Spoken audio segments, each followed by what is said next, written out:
Seketa. Oui, la première des choses, c'est que j'avais envie de lui demander s'il y a, si vous voulez, un mécanisme de pression leur permettant d'éviter, par exemple, un scénario qu'on a connu de par le passé, c'est-à-dire menacer les fonctionnaires qui vont décider de suivre le mot d'ordre. Ça, c'était du temps de Otis. Justement. Ou au niveau des ça écoles. Ça a même davantage empiré la situation. Mais bien sûr, on a vu avec l'éducation, par exemple. Possible, ouais. Mais bien sûr, on a vu à l'éducation, par exemple, quand les professeurs titulaires sont restés à la maison à l'appel du SLEC, on a envoyé tout de suite des contractuels, voilà, qui sont venus tout de suite pour dire qu'on va les remplacer. Ce qui a engendré le SNE. Donc, justement, donc d'une manière ou d'une autre. À l'époque, c'était le syndicat nourri par l'État. Et non le syndicat de l'éducation. D'accord. Donc, en clair, c'est important de... Je sais qu'ils en ont l'habitude, c'est sûr que c'est prévu. Mais ce qu'il dit, et ça a un sens, c'est vrai que à ce stade, on est vraiment dans une logique de bras de fer, c'est-à-dire de rapport de force. Lorsqu'on a annoncé d'abord, il y a eu une sorte d'avertissement avant le préavis. Il y avait eu presque 4 à 5 jours. Après, il y a eu préavis. Et là, on a annoncé des syndicalistes. On a annoncé même... dans l'opinion, les prenait maintenant au sérieux. Bien sûr. Il y en a même qui disaient qu'ils avaient commencé à rouler pour l'exécutif. Mais bien sûr, on a annoncé une première date. Là aussi, ça a été reporté. Tout ça, c'était pour donner une chance aux discussions. Mais vous avez vu, depuis la première rencontre et qu'on a eu à poser des préalables, depuis là, il n'y a pas eu d'appel, il n'y a pas eu de tentative de négociation, il n'y a pas eu de tentative de rapprochement des positions. Ça sous-entend que le camp d'en face, par exemple, non seulement méprise ou néglige ou minimise un peu le mouvement, mais au-delà de ça, je ne sais pas, on se dit, ça ne va rien donner. Ça ne va rien donner du moment où c'est nous qui payons. Au moment où c'est l'ensemble du mouvement syndical. Mais bien sûr, c'est ce qu'ils n'ont pas compris. Et il faut faire très attention avec ces genres de mouvements. On se rappelle un peu ce qui est passé dans le passé. Moi, j'ai là l'avis de grève qu'ils disent avoir déposé. Et il y a 5 points. Il y a 5 points, il ne faut pas oublier. D'abord, puisque il y a 2 ans, si on regarde dans ce studio, on a envie que ces gens aillent jusqu'au bout. Et au point qu'on doute même les 5 points, si vous voulez, on peut les rappeler directement. Je vais les rappeler, mais dans l'ordre que je veux. Dans l'ordre que moi je veux. Donc, vous voyez bien que même dans ce studio, dans l'opinion publique, j'ai écouté des politiques aussi hier. On avait été avec Makanya, on était avec Abdoul Sako. Mais tous disaient par exemple qu'ils jouent leur dernière carte, mais c'était en quelque sorte dire aux syndicalistes que vraiment ils ont une responsabilité qui est assez grande. Et s'ils venaient à jouer à la compromission dans cette affaire-là, ils se décrédibiliseraient davantage. À jamais. C'est pourquoi jusque-là on doute, on dit j'imagine que si vous allez citer, vous allez commencer par le 5e point. Non, je termine. Et vous voyez bien que on évoque le cas Sékou Jamal Pendessa. Moi, je ne voudrais pas qu'on évoque ça. Parce que le ministre Charlotte a dit que même le fait que le procès de Cheikh Jamal Pendessa soit programmé n'est pas l'effet d'une pression d'un quelconque syndical. Donc, ça veut dire que si Charlotte était aujourd'hui ministre, le fait que le syndicat continue à brandir son chiffon rouge de grève n'aurait pas un impact sur le sort de Pendessa. Oui, mais le procureur général même l'a confirmé. Et ils l'ont prouvé. Et lui, il est aux affaires. Ils l'ont prouvé parce que le préavis est passé. Qu'on appelle ça comment ils appellent leur ultimatum a expiré. Rien ne s'est fait. Donc, on ne pourrait pas demain évoquer le fait que Cheikh Jamal Pendessa soit condamné peut-être par contumace ou bien qu'il soit simplement relaxé et libéré. Ça ne devrait pas être un prétexte pour le mouvement syndical. Ça ne devrait pas être un prétexte pour le mouvement syndical dire bon écoutez, le gouvernement a montré bonne foi, on abandonne. Ce serait vraiment abandonné pour autre chose. Ce n'est pas lié à Cheikh Jamal Pendessa. L'affaire a été déjà judiciarisée. Le monsieur il a déjà connu une première audience. On pouvait le libérer, on ne l'a pas libéré. Demain c'est la deuxième audience au cours de laquelle il pourrait recouvrer sa liberté. Ça ne serait pas le fait de la pression du mouvement syndical parce que l'ultimatum qui a été donné n'a pas été respecté et le gouvernement a montré qu'il n'avait pas de respect de la considération, comme il l'a dit, pour ce mouvement syndical. Maintenant, il y a quand même d'autres points. Ce serait vraiment très lésé d'abandonner tout ça parce que PNDESA est libre demain. Il y a par exemple la libération des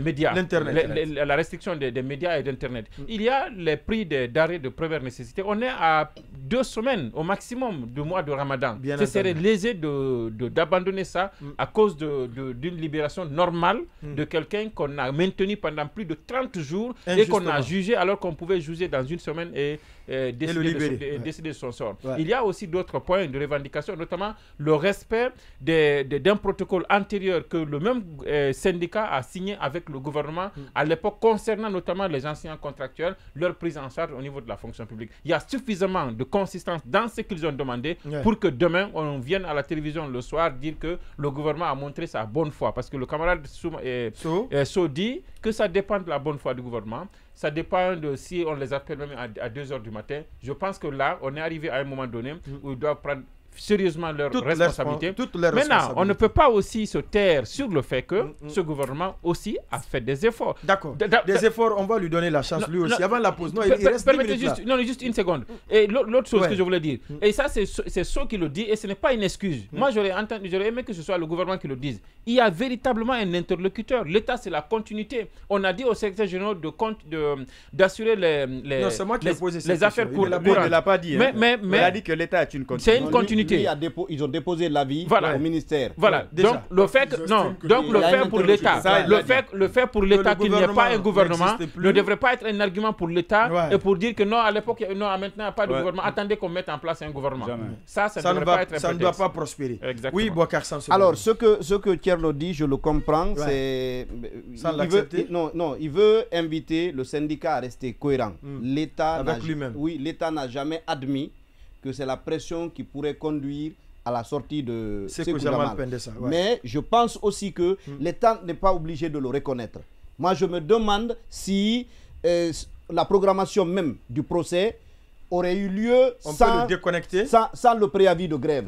Et si par exemple il n'y avait pas l'avis de grève, est-ce que lui, demain, on l'aurait sorti? C'est une question qui reste posée, à laquelle on n'a pas nécessairement de réponse. Quand quelqu'un vous a gardé 1 mois, il est capable de vous garder 2 mois parce qu'il vous a gardé 1 mois sans aucun élément matériel qui soit de nature à justifier votre détention. Donc, pour moi, les autorités ne sont pas obligées d'avouer qu'elles cèdent sous la pression du syndicat, mais je pense que il y a les deux sont liés. Même la rencontre entre Charles Wright et les associations de presse. Vous pensez que depuis combien de temps les gens se plaignent? Il a fallu simplement que le préavis de grève là soit émis et qu'on brandisse le chiffon de la grève pour que lui il se précipite à parler avec son avocat. Il ne s'est pas précipité à sa décharge de Charles Wright. La rencontre qui a eu lieu, elle a eu lieu à la demande des associations de presse. C'est bien apprécié. Vous savez. Ouais. Mais la fixation de la rencontre, c'est lui qui a appelé. Bien, non. C'est-à-dire, on a émis le souhait, il a entériné. Oui, vous avez émis en combien à moins de temps? 24 heures. À moins de 24 heures. Vous trouvez le délai? Non, c'est pas. Non, c'est bon, c'est bon. Il a mode de travail. Juste une précision. Non, vous êtes méchant là. Allez-y. Alors, deux choses maintenant par rapport à ce qu'il a dit. Il y a quelque chose qui me rassure dans ce qu'il a dit. Parce que quand le fait qu'il ait repris, d'abord en tout premier lieu, quand Thierno lui a posé la question, il a dit non. Vous considérez que dans ce 21e siècle, dans un pays où l'Internet est restreint, où on n'a pas de radio, pour écouter les informations. Exact. Rien que lui, il ne reprenne ça comme... Ça peut sous-entendre. Exactement. Sinon, je m'attendais à ce que... C'est également des socles de leurs revendications. Et je m'attendais à ce qu'ils mettent davantage en avant, après le cas Sékou Jamal PNDESA, qu'ils mettent davantage en avant la cherté de la vie. De la vie. Du prix des denrées de grande consommation. Exactement, la hausse des prix des denrées de première consommation. Mais qu'ils reprennent les autres revendications qui, en temps normal, seraient plutôt celles de politique, ça a tendance à me rassurer. Par contre, et je comprends là aussi, quand il veut se distinguer le mouvement syndical de manifestations qui pourraient avoir lieu. Je comprends parfaitement le discours parce que c'est un discours qu'il pourra invoquer quand il y aura des manifestations. Mais on ne peut pas s'attendre à ce qu'il n'y ait pas de manifestation. Quand il y a grève, dans ce contexte-là, dans le contexte que le pays... social dans lequel nous nous trouvons, et surtout où il n'y a pas d'eau, il n'y a pas de courant, il n'y a pas de... Ce sont les conséquences. Non, surtout que... Écoutez, on dit grève, mais prenons combien de personnes travaillent. Et comment les gens peuvent même rester à la maison pour ceux qui ne travaillent pas, comment ils exprimeraient leur désaccord par rapport à ce que le pays vit? Non. On a su, lundi dernier, il n'y avait aucun mot d'ordre de grève, il n'y avait aucun mot d'ordre de manifestation. Vous savez comment Conakry a vécu? Donc, quand il y a un mot d'ordre de grève, non. C'est vain de penser que ça va se passer calmement. Mais encore une fois, il a raison stratégiquement de dire que ça ne relèverait pas du syndicat. Oui, Baïla Amadou Traoré. Oui, c'est la question de Sanzo qui me fait sourire. Qu'est-ce qu'ils vont faire ceux qui n'ont pas, de travail, ceux qui ne sont pas syndiqués, ceux qui ne sont pas ils vont trouver d'autres moyens de protestation, mais qui seront différents des manifestations. Voilà, qui nous attendent leur tour. Non, vous savez, c'est pourquoi je lui ai posé la question. La manifestation, historiquement, la grève, pratiquement, elle est assimilée presque à des manifestations sociologiquement dans notre pays. Et que va faire d'ailleurs les forces sociales? Est-ce qu'ils vont rester les bras croisés et observer la grève, ou est-ce qu'ils vont aussi peut-être justement joindre à la grève et appeler à une manifestation? Tout cela, ne serait-ce qu'une journée ville morte. Voilà, ou une journée ville morte. Tout cela est possible, que ce soit les forces sociales ou le FNDC. On peut aussi s'attendre à ce qu'ils espèrent, parce qu'à un moment donné, c'est toujours comme ça. Chaque force essaye de voir le bon moment pour, on va dire, profiter aussi quelque part de la situation, pour se faire entendre et pour s'unir. Vous savez, en 2007, par exemple, c'est parti aussi d'abord d'un mouvement syndical, mais auquel les partis politiques ensuite ont greffé aussi, ou en tout cas ont apporté un grand soutien. Et c'est tout ça qui a mené à ce qu'on a connu, en 2006-2007 de ces manifestations. Et il faut... Mais est-ce qu'à ce niveau, les autorités peuvent continuer à banaliser le mot d'ordre de grève? Non, justement, ils ne peuvent pas. Non, ils ne doivent pas. On l'avait dit dès le préavis. Et les manifestations spontanées qui ont suivi nous ont donné quelque part raison. Parce que vous avez vu, il n'y a pas besoin actuellement justement d'un appel, d'un ordre pour que les gens expriment leur colère, ne serait-ce que par rapport au courant ou par rapport à Internet, qui aussi agace beaucoup de Guinéens, c'est le cas de le dire, et aussi a des impacts économiques dont on a parlé, qui sont vraiment ravageurs et qui sont tristes en ce 21e siècle, où tout le monde va vers la digitalisation, vers plus de connectivité, et nous on recule malheureusement. En disant que ce n'est pas un droit dans notre quotidien. Exactement. C'est de la foutaise. C'est comme le TFA aussi. Là aussi, c'est un recul quand même énorme. Moi, sincèrement, avant, je le disais avec... je blaguais un peu quand le courant partait, le courant revient. Je disais TFA. Mais en ce moment, quand le courant vient, sincèrement, spontanément, vous criez de joie. Oui, de joie. C'est pour vous dire quand même ce n'est plus un jeu. Non, c'est vraiment quoi. Parce que malheureusement, c'est pour vous dire à quel point... C'était un véritable acquis. Oui, sincèrement. Sans compter que les grands chantiers qui étaient ouverts dans différents quartiers, les routes, tout est à l'arrêt. Oui, imaginez si l'hivernage, la saison des pluies arrive les cyber, comme cela, ça va être très compliqué.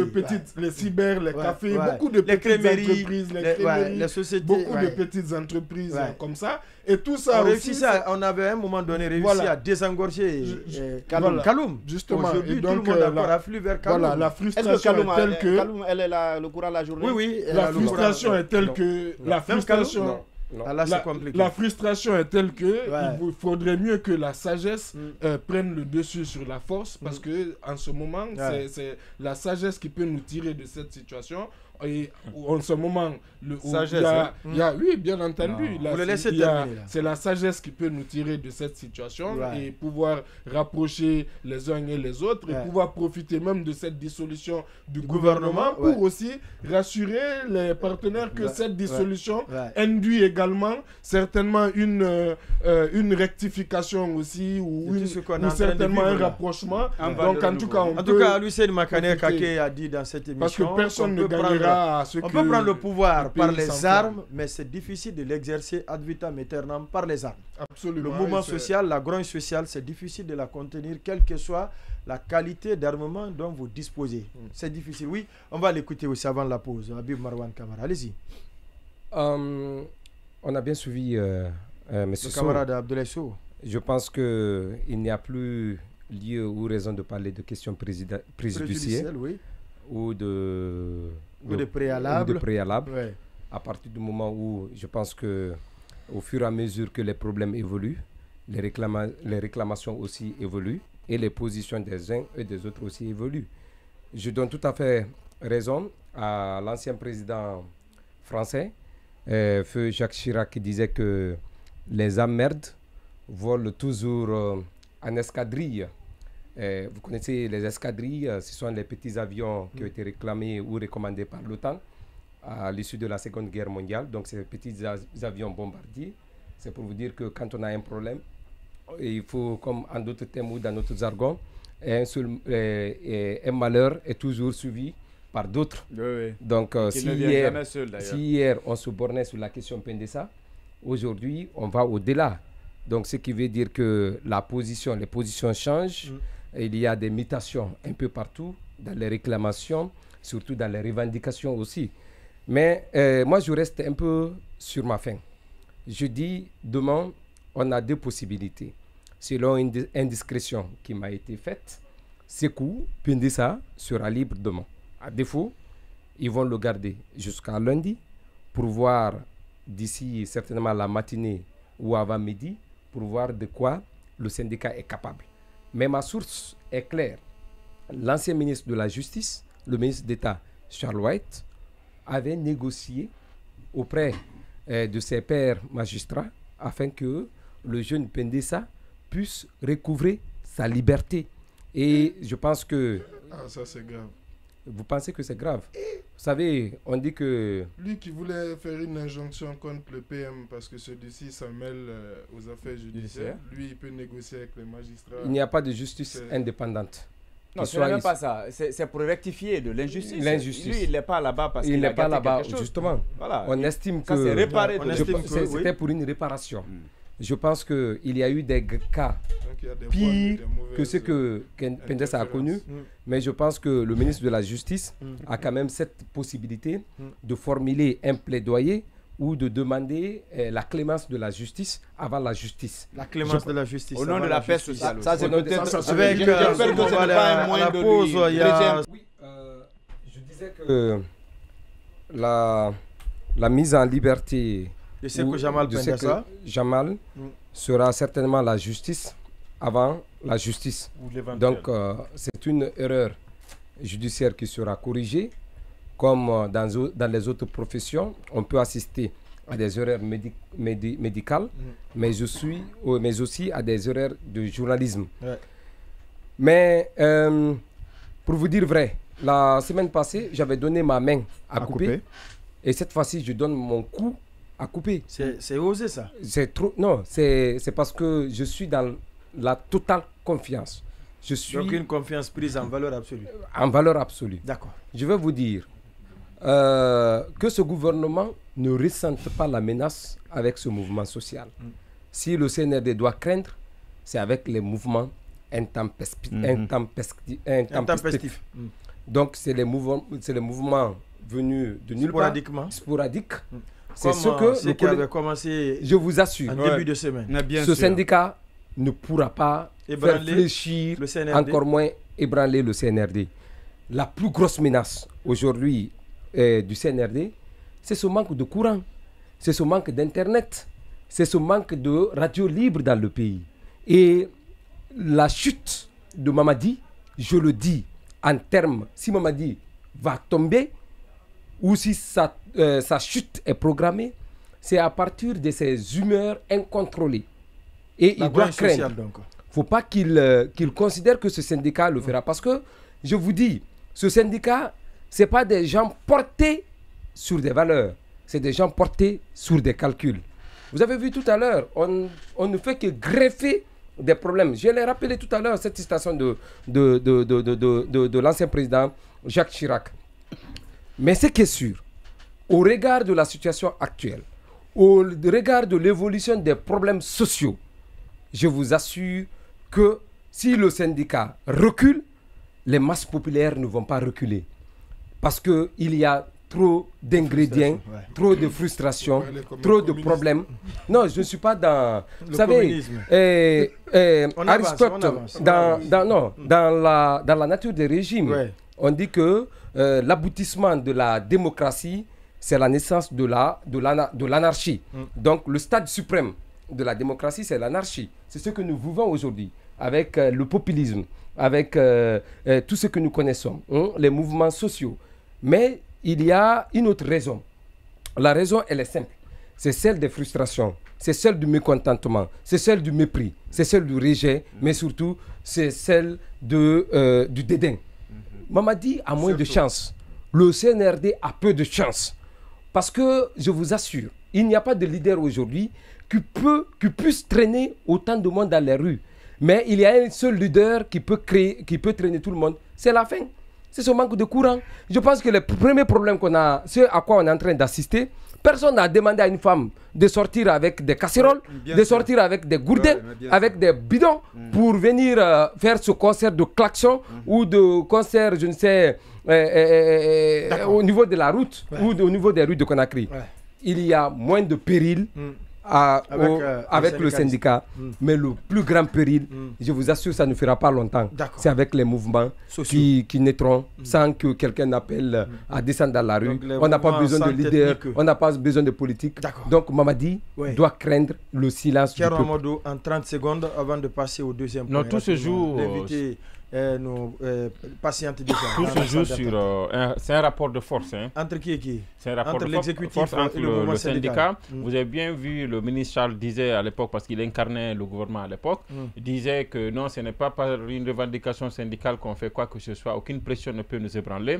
Réponse du berger à la bergère, le même jour, Amadou Diallo, avant même la chute du gouvernement, disait alors que s'ils étaient garçons, qu'ils maintiennent alors... je répète ces mots, s'ils sont garçons, qu'ils maintiennent Pendessa jusqu'à qu'on appelle ça jusqu'à l'expiration donc de leur deadline, et c'est expiré, et donc il n'y a que la confrontation qui est là. Maintenant, au-delà de ça, et beaucoup d'observateurs ont toujours dit quand même avec le CNRD, c'est le rapport de force. Non, le rapport, il est déjà là. Il est déjà là. Depuis toujours. Depuis toujours. On n'a rien obtenu. Généralement autour du pouvoir. Donc on n'a rien obtenu par les négociations. Exactement. Donc